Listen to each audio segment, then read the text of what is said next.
Hello दोस्तों। Movie की शुरुआत 1944 में कंबोडिया के जंगल से शुरू होती है, जहां हम भी बस कुछ जापानीज सोल्जर्स को देखते हैं जो कि किसी खजाने की शोध में आए थे। आर्मी चीफ को एक गुफा के अंदर अनोखा आर्टिफैक्ट मिलता है जिसे हम आगे पेगोडा के नाम से जानेंगे। जैसे ही वो आर्मी चीफ उस पेगोडा को बाहर लेकर आता है कि वहां पर कुछ अजीब हलचल होने लगती है। देखते ही देखते पेड़ की टहनियां उन जापानीज सोल्जर्स पर हमला करके उन्हें मारने लगती है। यह सब देखकर आर्मी चीफ और उसकी टीम वहां से डरकर भाग जाती है। हम देख पाते हैं कि कई सारे लोगों की लाश पेड़ से लटक रही थी, जो कि ऑफ कोर्स उसी ट्री मॉन्स्टर का काम था।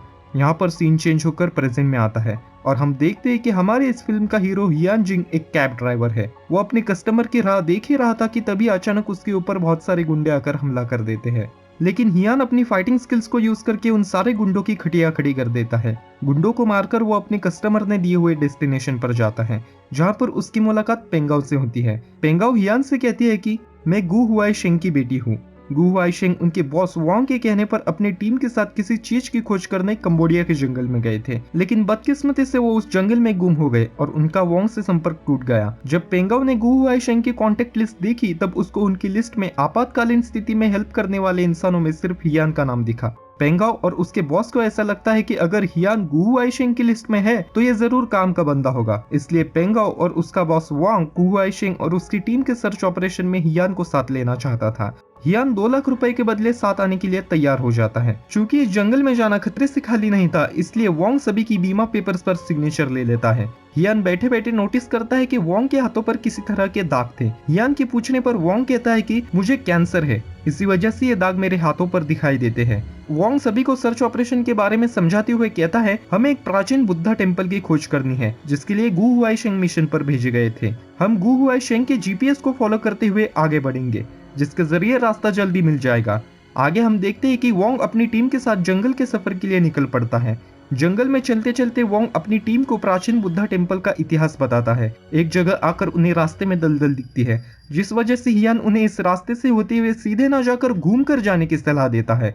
वांग हियान की बात से सहमति दर्शाते हुए कहता है कि अगर हम घूम कर जाएंगे तो आगे हमें एक गांव मिलेगा जहां पर हम रुक सकते हैं। वांग की इस बात को एक टीम मेंबर काटते हुए कहता है कंबोडिया के जंगल में मैं पहले भी घूम चुका हूँ, यहाँ पर कोई गांव नहीं है। वांग कहता है मेरी जानकारी गलत नहीं हो सकती। हियान की सलाह को मानते हुए सभी रास्ता बदलकर आगे बढ़ने लगते हैं। एज अ व्यूअर हम देख पाते हैं कि कोई क्रिएचर इन सभी को अपनी आंखों से देख पा रहा था। आगे जाकर वो सब वांग के कहे मुताबिक एक उजड़े गांव में आकर पहुंचते हैं, जहां पर वो सभी आज की रात यही बिताने की सोचते हैं। हम देखते हैं कि वांग डॉक्टर से अपने ब्लड को टेस्ट करा रहा था। डॉक्टर कहता है हमें वो तत्व जल्दी ही ढूंढना होगा, वरना मैं कुछ नहीं कर सकता। हियान गाना गुनगुनाते हुए एक जगह आकर पहुंचता है, जहां पर उसे एक जंग लगी तलवार मिलती है। इस तलवार को देखते ही हियान समझ जाता है कि यह कोई मामूली तलवार नहीं है। वो पेंगाओ से कहता है कि दूसरे विश्व युद्ध के समय जापानीज सैनिक ऐसी तलवार को यूज किया करते थे। इस गांव में इस तलवार का होना इस बात का संकेत है कि यहाँ पर जापानीज सैनिक आया करते थे।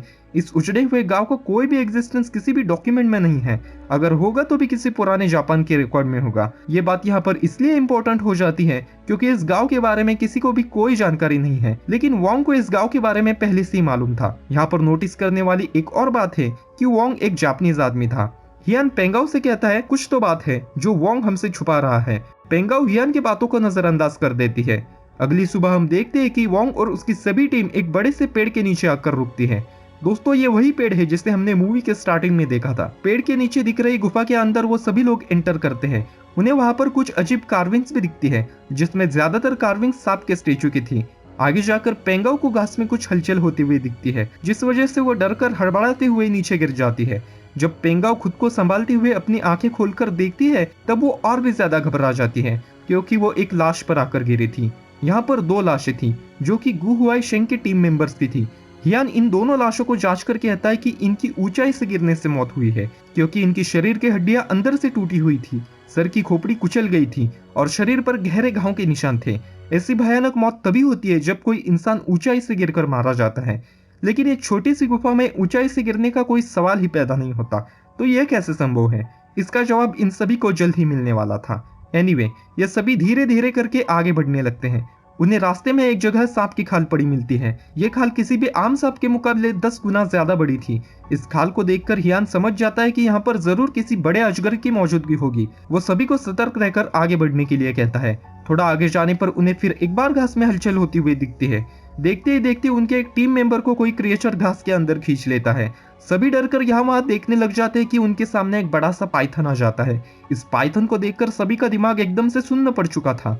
एक बैड गाय जॉन इस पाइथन के आगे पेंगाओ को धकेल देता है। जॉन की इस हरकत को हियान देख लेता है और वो वक्त जाया न करते हुए खुद आगे बढ़कर पेंगाओ को बचा लेता है। सभी लोग सांप के ऊपर बंदूक से फायर करने लगते हैं। सांप अपने बचाव के लिए फिर से एक बार घास में जाकर छुप जाता है। सभी लोग सांप को यहाँ वहां ढूंढ ही रहे थे कि तभी सांप फिर से एक बार सब लोगों पर हमला कर देता है। सांप डॉक्टर को लपेटकर मारने की कोशिश कर ही रहा था कि हियान सामने से आकर सांप को गन से शूट करने लगता है। सांप डॉक्टर को छोड़कर हियान पर हमला कर देता है। हियान बड़ी ही बहादुरी से सांप का सामना करता है। पाइथन फिर एक बार डिसअपीयर्ड हो जाता है। हियान चाकू लेकर सांप के रास्ते में खड़ा हो जाता है। जैसे ही सांप तेजी से हियान की तरफ बढ़ता है, हियान जंप लगाकर सांप के ऊपर बैठ जाता है और अपने हाथ में रखा हुआ चाकू सांप के अंदर घुसाता है। सांप तेजी से बढ़ते हुए पेंगाओ की तरफ आ रहा था। पाइथन पेंगाओ के ऊपर अटैक करने ही वाला था कि हियान सांप की चमड़ी को चाकू से फाड़ने में कामयाब हो जाता है। पाइथन की यहीं पर मौत हो जाती है। पाइथन के मरने के बाद सभी लोग चैन की सांस लेते हैं। हियान सांप के शरीर से एक टुकड़ा काटकर अपने साथ ले लेता है और चाकू पर सांप के लगे हुए खून को चाटता है। पेंगाओ हियान की यह हरकत देखकर आश्चर्यचकित रह जाती है। वो उसे इस हरकत के लिए अजीब नजरों से देख रही थी। बेचारी मन में ही सोच रही होगी, क्या पागल आदमी है यार ये। एनीवे, आगे हम देखते हैं कि सभी लोग एक जगह आकर आराम करने के लिए बैठते हैं, जहाँ पर जैक पेंगाओ को सताने लगता है। ये देखकर हियान की सटक जाती है, क्योंकि जैक ने पहले भी एक बार पेंगाओ को सांप के आगे धकेला था। हियान गुस्से में आकर एक जहरीली लीच को जैक की तरफ फेंकता है, जो कि सीधे जाकर जैक के गाल पे चिपक जाती है। हियान जैक को पेंगाओ से दूर रहने के लिए कहकर लीच के जहर का एक एंटीडोट उसे देता है। हियान की यह हरकत जैक के लिए एक वार्निंग थी कि भैया कायदे में रहोगे तो ठीक, वरना ज्यादा अकड़ोगे तो पेल दिए जाओगे। खैर, जैक बात को और आगे ना बढ़ाते हुए सभी के साथ चलने लगता है। थोड़ा और आगे जाने पर उन्हें एक गंदा नाला दिखता है, जिसको पार करते समय पानी के अंदर से कोई क्रिएचर डॉक्टर और वॉन्ग के एक टीम मेंबर को पानी में खींच लेता है। ये देखकर बाकी बच्चे लोग घबराकर पानी से बाहर भागने लगते हैं। वो पानी के बाहर आकर फिर एक बार धीरे धीरे करके चलने लगते हैं। मौके के इंतजार में बैठे हुए जैक की नीयत खराब होती है और वो हियान को मारने के लिए अपनी जेब से एक चाकू निकालता है। जैक हियान के ऊपर चाकू से हमला करने ही वाला था कि एक पेड़ की डाली जैक को खींचकर दरार में ले जाती है। जैक को सभी लोग यहाँ वहां ढूंढने लग जाते हैं। उन्हें जैक तो नहीं मिलता, लेकिन उसी समय घायल डॉक्टर ऊपर से कहीं उनके सामने आकर गिरता है। डॉक्टर की हालत बहुत गंभीर थी। उसके शरीर को किसी क्रिएचर ने बुरी तरह से चोट पहुंचाई थी। हालांकि वो कुछ बोल नहीं पा रहा था, चल नहीं पा रहा था, लेकिन अब भी उसमें जान थी। इसलिए सभी टीम मेंबर्स उसको बचाने का ठान कर अपने साथ ले लेते हैं। आगे हम देखते हैं कि ये आखिरकार कौन सा क्रिएचर है जो सब लोगों पर एक एक करके हमला कर रहा है। ये जानने के लिए हियान एक प्रयोग करता है, जिसके तहत वो सांप के अपने साथ लाए हुए टुकड़े को एक चट्टान पर मोबाइल के साथ रख देता है। दूर जाकर उस मोबाइल को दूसरे मोबाइल के सिग्नल से कनेक्ट करके हियान बजाता है। मोबाइल की आवाज को सुनकर एक एक करके वहां पर वो मिस्टीरियस क्रिएचर्स आने लगते हैं। ये क्रिएचर्स एक तरह का संयोजन था, जो कि सांप और पौधों से मिलकर बना था। इन सभी ट्री मॉन्स्टर्स को सब लोग गोलियों से भून देते हैं। इनमें से कई मारे जाते हैं तो कुछ बचकर निकलने में कामयाब हो जाते हैं। एनीवे, आगे जाकर उन सभी को एक खाई देखते हैं। वॉन्ग के ग्रुप का एक टीम लीडर और हियान इस खाई में उतरते हैं, जहां पर उन्हें गू हुआई शेंग से जुड़े हुए कुछ सुराग मिलते हैं, जिसमें पेगोडा का एक छोटा टुकड़ा भी शामिल था। वो टीम लीडर और हियान एक दूसरे के साथ बात कर ही रहे थे कि तभी वहां पर बड़े बड़े ट्री मॉन्स्टर्स आकर उनके ऊपर हमला कर देते हैं। हियान और वो टीम लीडर उस ट्री मॉन्स्टर को बम से उड़ाकर जैसे तैसे करके फिर से ऊपर आते हैं। हियान पेंगाओ के हाथ में उसके पिता की शर्ट और वॉन्ग के हाथ में पेगोडे का एक छोटा टुकड़ा देता है। पेगोडे के इस छोटे से टुकड़े को देखकर वॉन्ग बड़ा ही खुश हो जाता है। वो नीचे जाकर और भी पेगोडे ढूंढने के लिए जिद करने लगता है। हियान वॉन्ग से पूछता है कि ऐसी क्या बात है जो तुम हमसे छुपा रहे हो? तुम इस पेगोडे के लिए इतना पागल क्यों होते जा रहे हो? वॉन्ग कहता है कि मुझे कैंसर नहीं बल्कि कोई और ही बीमारी है। इस अजीब सी बीमारी का कोई इलाज नहीं है। फ्लैशबैक में हम देखते हैं कि कुछ सालों पहले वॉन्ग के पिता, जो कि जापानीज आर्मी के चीफ हुआ करते थे, वो यहाँ पर आए थे। उन्हें यहाँ पर एक पेगोडा मिला था। इस पेगोडा का ही इस्तेमाल करके अब तक वॉन्ग ने अपनी इस बीमारी को काबू में रखा था, लेकिन अब उसे अपनी इस बीमारी को जड़ से ठीक करने के लिए और भी पेगोडे चाहिए थे। हियान वॉन्ग को समझाने की कोशिश करता है कि यहाँ पर सभी की जान खतरे में है, हमें यहाँ से वापस जाना होगा, अपनी ये जिद छोड़ दो। लेकिन वॉन्ग नहीं मानता। वॉन्ग अपनी टीम के साथ उस खाई में पेगोडे की तलाश में उतरता है। पैसों की लालच में पेंगाओ भी वॉन्ग के पीछे निकल पड़ती है। पेंगाओ की वजह से हियान भी खाई में उतरता है। पेंगाओ और हियान बातें करते करते आगे बढ़ ही रहे थे कि तभी पेड़ की शाखा उन्हें जकड़कर एक जगह लेकर आती है। यह एक बड़े से ट्री मॉन्स्टर का अड्डा था, जहां पर वो अपने शिकार को लाकर खाता था। पेंगाओ और हियान को खाने के लिए एक बड़ा सा ट्री मॉन्स्टर उनके सामने आकर मुंह खोल देता है। वो जैसे ही उनके ऊपर हमला करने ही वाला था कि वहां पर पेंगाओ के पिता गु हुआईशेंग आकर इन दोनों को बचा लेते हैं। अपने पिता को जिंदा देखकर पेंगाओ खुश होती है। गु हुआईशेंग हियान को बताते हैं कि उन्होंने पेगोडे को पहले ही ढूंढ लिया था। थोड़ी रिसर्च करने पर उन्हें पता चला कि इस जंगल में कुछ अनोखे पौधे पाए जाते हैं जिन्हें परोगिया कहा जाता है। ये परोगिया पौधे अपने अंदर से एक खास तरह के बीज निकालते हैं। ये बीज जैसे ही किसी दूसरे पौधे के संपर्क में आते हैं तो उस पौधे में मानो जान ही आ जाती है और इसी तरह ट्री मॉन्स्टर्स जैसे क्रिएचर पैदा होते हैं। पेगोडा किसी भी तरह की कोशिकाओं को रोकने में मददगार साबित हो सकता है, फिर चाहे वो इंसान के शरीर के अंदर बढ़ने वाली कोई बीमारी हो या इस जंगल में दिन ब दिन बड़े होने वाले ट्री मॉन्स्टर्स हो।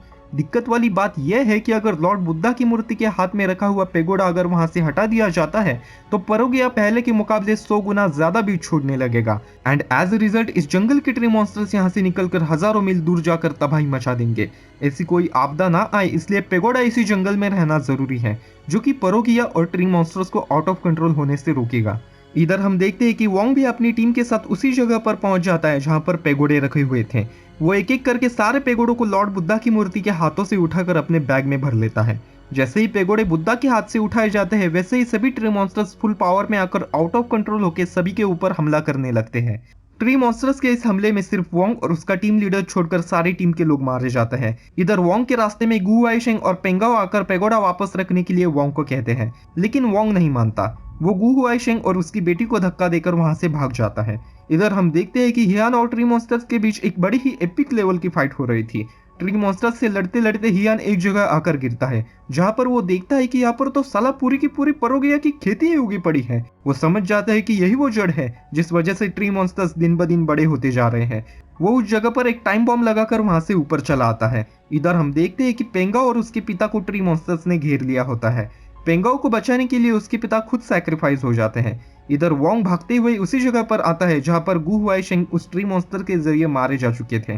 गु हुआईशेंग को रास्ते में देखकर वोंग को लगता है कि वो उसका फिर से एक बार रास्ता रोक रहे हैं, इसलिए वो गु हुआईशेंग के ऊपर चाकू से वार करता है। लेकिन वोंग की बदकिस्मती ऐसी कि उसने ये हरकत करके खुद की ही मौत को आमंत्रित कर लिया था।